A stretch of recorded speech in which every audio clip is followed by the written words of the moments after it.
Person's listening. Now then, I just wonder what makes you really angry. I mean really, really angry. Is it when someone disappoints you? Is it when someone lets you down? Is it when someone hurts you or insults you or doesn't care about you or steals from you? Or maybe what makes you really angry is when somebody does that sort of thing to somebody you love.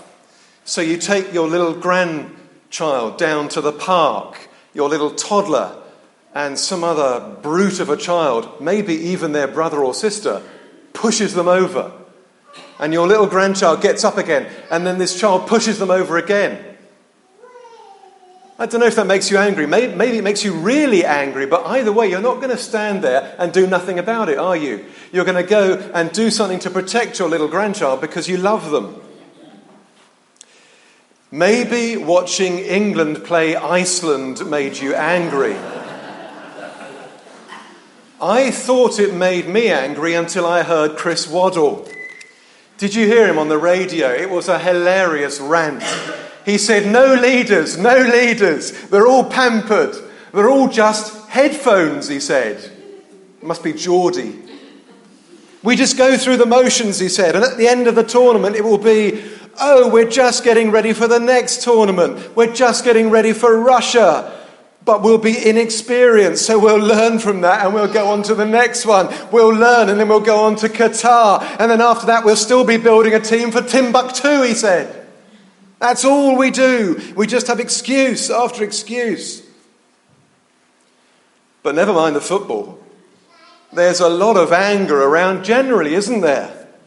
People are angry with Jeremy Corbyn. But people are also angry with the people who are angry with Jeremy Corbyn. People are angry with David Cameron, are they not? But people are also angry with people for not being angry with David Cameron. And as for the SNP, well, they're just angry with everybody, aren't they? The trouble is, so much of our anger is very mixed up, isn't it? So much of our anger is self-seeking and self-righteous. I'm angry because I haven't got what I want. So much of our anger is to do with our pride. I'm not being treated the way I deserve. So much of our anger is our emotions getting the better of us. It's our emotions mastering us. And it comes out in fits of rage and it comes out in sulking, doesn't it? I don't know which one you go for, but I bet you go for one of them. And so I think that we are rightly very suspicious of anger. We're suspicious of it. But I want you to imagine, just imagine for a second that there is such a thing as perfect anger. I want you to imagine for a second that there is such a thing as righteous anger. I want you to imagine that there is such a thing as anger without emotional baggage or pride or selfishness. The thing is, you and I don't do that sort of anger very often. So we need to be very, very careful with anger. But God does. God does all things perfectly, and he gets angry.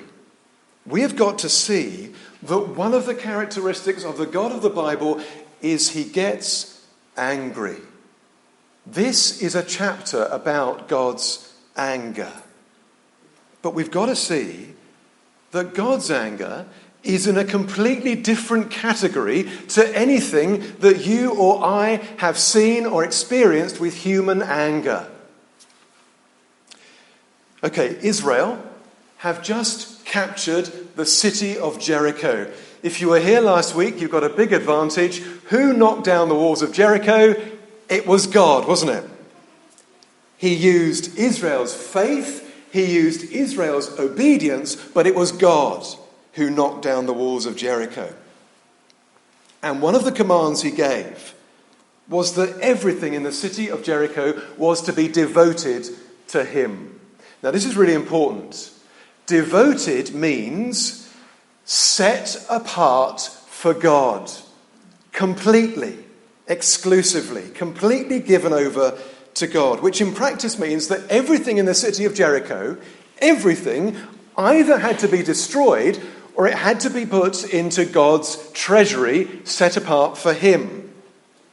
Remember, it's the Lord's victory, and I guess it's his way of reminding Israel, this is my victory, and it's his way of teaching them to trust him. So maybe you can think about it like this. God says to Israel, look, I want you to trust me, okay? You've got to trust me. Now, you may look at the city of Jericho and you may think we need everything in that city, but I'm telling you, you don't need it, but you've got to trust me. I think that's what's going on. So, imagine then a family who plan a birthday party for their granddad. The evening before the party, the mum makes a big chocolate cake. Okay? The morning of the party, they discover that a large slice of the cake for Grandad is missing. So Mum calls down all the children. They're all there, and one by one, she asks each of them, was it you who took a slice of Grandad's cake? Was it you? Was it you? And then she gets to the youngest, who happens to be a 7-year-old boy. His name might be Isaac even. But she doesn't ask him. She tells him. She says, you are the one who took the cake. And she sends the oldest child, who might be called Beth, to check the 7-year-old's bedroom. And there under the bed, there is a dirty knife and a plate covered in cake crumbs. The other children are amazed. We know, don't we, that mums have eyes in the back of their heads. But how did she do it? How did Mum know? Well, she says, it was quite easy. There was a bit of chocolate on the corner of his mouth. And that's what happens here. One of the Israelites, Achan, he steals from the Jericho plunder. He steals a robe, he steals a gold bar and 200 shekels of silver. You can read about it a little bit further on in Joshua chapter 7. It's like a slice of the cake. It doesn't belong to him. And he buries these bits that he's stolen under his tent. He thinks he's got away with it, but that's ridiculous because God is no mum. God doesn't need clues. God doesn't need help. He sees everything. He knows everything. And one man's disobedience sets off this awful chain reaction. Verse 1, God's anger burned against Israel. Look what happens. They've just conquered Jericho. So some of the army set off to conquer the next city, Ai or A. But this time, because of one man's sin, the Lord isn't there. He's not with them. And so Israel are completely crushed. They're completely routed. You know, there is such an important principle here for all of us. Please, just listen to this. At the battle for Jericho, there was faith to trust what God said. And there was obedience to do what he said. And faith and obedience leads to victory. But here, Achan doesn't trust God. There is no obedience, and the result is disaster. And in some sense, that is the pattern for all of us. Please understand, God does not call us to obedience alone. Obedience on its own doesn't work. Obedience never produces faith. Obedience only ever produces religion and rules and legalism and moralism. What God does is he calls us into relationship, which is based on faith, and then faith leads to obedience. So 2 questions, 2 really, really massively important questions, okay? Why is God so angry here? What is it that has happened that makes him so angry? Because using my illustration, it's just a piece of cake, isn't it? It's just a bit of cake. Why is he so angry? And the consequences, you see, are so grim. So he must be angry. Chapter 7, verse 5, 36 Israelites are killed in this crushing defeat when they go off to try and conquer the city of Ai. Think about it. That's 36 families who now don't have a dad, who don't have a husband, who don't have a son. So the consequences for Israel are grim. But let me tell you, the consequences for Achan are absolutely devastating. Right at the end of our reading, verse 15, on the other side, God says, whoever is caught with the devoted things, whoever is caught with the things that have been stolen, well, they're going to be destroyed by fire. That person is going to be destroyed by fire, along with all that belongs to him. And if you were to read on in Joshua 7, that is what happens to Achan. Why? Here's the thing. To understand God's anger, we have got to understand the nature of sin. Maybe it might be helpful for us to think about it in terms of marriage. Okay? Just think about this. When a man and a woman stand at the front of church, or when a man and a woman stand on the beach in the Caribbean, or when a man and a woman stand in the grounds of Lewis Castle, it doesn't matter. That's not the point. The man does not say, does he, I might love you. I might comfort you. I might honour you as long as I feel like it or until something better comes along. He doesn't say that, does he? He says, I will love you. I will honour you. I will be faithful to you as long as we both shall live. That's why we say marriage is a covenant relationship. Do you know what? You do not make those sort of promises to your employer, do you? Or maybe you did. Rash. You don't make those promises to your football team, do you? Please don't tell me you have. Do you know, here's an interesting thing. I don't remember making those promises to the EU. And yet, have you noticed, the language is all about marriage and divorce. It's not very helpful, really, because in marriage, and in marriage alone, we make promises of exclusive, lifelong faithfulness. That's the only place we make them. And marriage, you see, is a picture of God and his people. Israel are in covenant relationship with God. Achan is in covenant relationship with the Lord. Okay, I'm going to get really grim here. I'm sorry. This is very grim. But I imagine that just about the worst experience that any human being can have is for you to come home to your own house and to find your spouse, to find your husband or your wife in your bedroom with a lover. There can be no worse experience, can there, for a human being? How could anyone love their spouse and do that? And how would you feel to find your spouse doing that? Do you know what? It cannot be a matter of indifference, can it? It must matter. For covenant relationship and for marriage to mean anything at all, it must make you angry. Mustn't it? It must make you angry. And we've got to see that is what Achan does here. That's what sin is. That is why God is so angry. Achan sees, he covets, and he takes. It is disobedience, it is covenant violation, it's robbing God of his glory, and with all sin it has an effect on everybody else around. So that's the first question. Why is God so angry? Because sin in a covenant relationship is such a severe breach. It's such a deep breach. Second question.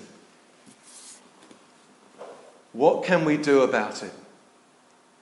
What can we do about it? Because we are all covenant breakers. We are all proud. We are all unfaithful. We are all greedy. We are all covetous. We are all selfish. But as we keep seeing, God is not just the God of judgment. He is the God of mercy. He is the God of grace. He is the God of love. He is the God of forgiveness. It's so fantastic. Verse 6, Joshua is absolutely at a loss.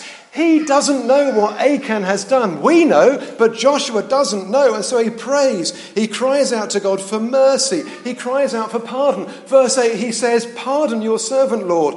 What can I say?" And of course, God never turns away anyone who comes to him. In his love, he delights to be merciful. So second reading, verse 10. God says to Joshua, "Stand up." He says, "I'll tell you what's happened. Israel has sinned. They've violated my covenant. They've taken some of the devoted things. They've stolen. They've lied. That is why they cannot stand. And now, verse 13, this is what you must do. This is what you must do." You've got to imagine the scene. The next morning, the whole of the people of Israel have to assemble. The whole people. Tribe by tribe. And they cast lots until one tribe is picked out. And that tribe, they have to move to the side. And then within that tribe, they cast lots again. And clan by clan, one clan is picked out. And then they have to cast lots again. And clan by clan, one family is picked out. And then family by family, it comes down to one man. And that man is Achan, son of Carmi, son of Zimri, son of Zerah, of the tribe of Judah. He is chosen and he is horrifically punished. Do you know, God's judgment looks harsh, doesn't it? It really looks harsh to us. But as I've read this, I've realized again that God's way of doing things is the measure, again, of his patience and his mercy. It's like the children and the cake, isn't it? You see, every time Mum says to one of the older children, "Was it you? Was it you?" The little 7-year-old, every time Mum says something, the little 7-year-old has got a chance to say, hasn't it? "Mum, it was me. I took the cake. I'm really sorry." Every time there's a whittling down, Achan could have stepped out and he could have said, "It was me. I broke the covenant. I'm really sorry." And he could have asked for mercy, couldn't he? And he could have asked for forgiveness. And surely if we know anything from the book of Joshua, we know, don't we, that God would have forgiven him. We know it from Rahab. We know it. Joshua could have stood in the middle and he could have prayed to God for Achan. But why? Achan thought he could hide. Achan thought he didn't need mercy. And aren't we so tempted to be like Achan? Aren't we so tempted? God won't notice. He won't find out. He doesn't care that much anyway. It's just a piece of cake. There's a mistake here. Sin doesn't make God angry. That guy, he's wrong. My God isn't perfectly just and holy. I'm not going to ask for forgiveness because I don't need it. But remember those verses we looked at earlier, just at the beginning of the service. If we claim to be without sin, who are we deceiving? Ourselves. But wonderfully, if we do sin, we have an advocate with the Father, someone who speaks for us. And it's not Joshua, it's Jesus, the perfect Son of God. And he becomes Achan for us. Jesus becomes the person God destroys so that in him we can become the people God defends. So let's take sin seriously. Please take it seriously. God takes it enormously seriously. But let's remember that in Jesus we have a Saviour who covers and forgives completely, utterly, forever all those who come to him. Amen.